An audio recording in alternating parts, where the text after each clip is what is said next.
Hi, I'm Steve Marsden. Thanks for pushing play. This week I want to talk about preferential payments and what protection there is for small business.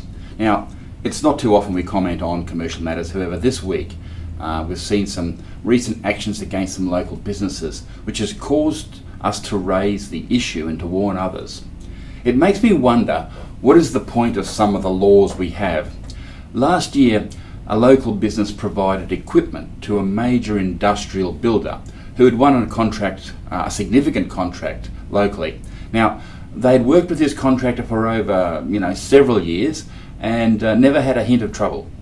So the contractor, of course, went into administration early last year, owing local businesses, and in some cases, in the case that I was dealing with, owing a local business less than $4,000.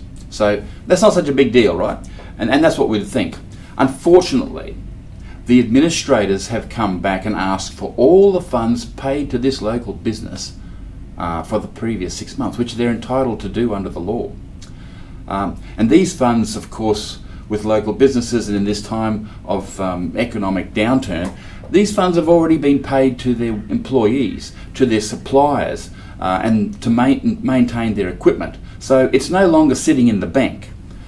So naturally one expects that the law would protect this type of business. After all, the business owners operated in good faith.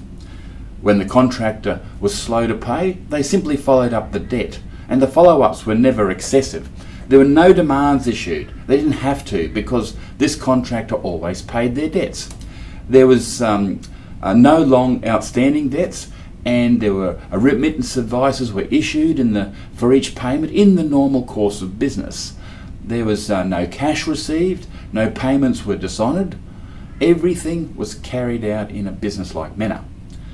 And there was nothing to indicate that the contractor was at any time in trouble. Now, this is known as the good faith defence. One would think that the law is on the law-abiding, reasonable business operator. But alas, that's not so. So be aware of this. Legal advice indicates that one would, should settle for, no more than the last payment that a business received, which in this case was $3,000. However, by the time you get a Queen's Counsel, legal advisor, and the costs of the court, the estimated costs to defend what I see are moral actions of an honest small business is over $110,000. And we're only talking about $120,000 for the previous 6 months. Costs that small businesses cannot to handle that type of burden. So clearly there is something not right, and it's unacceptable, in my opinion, to small business. It's immoral. We at Sothertons would love to see some changes to the commercial laws to strengthen the good faith defence. That is, give some teeth to protect small business operators who are doing the right thing and are doing no more than carrying out their business in a business-like manner. Anyway, call us if you've got any issues in this area on 4972 1300, and we'll give you some more information. But thanks for listening.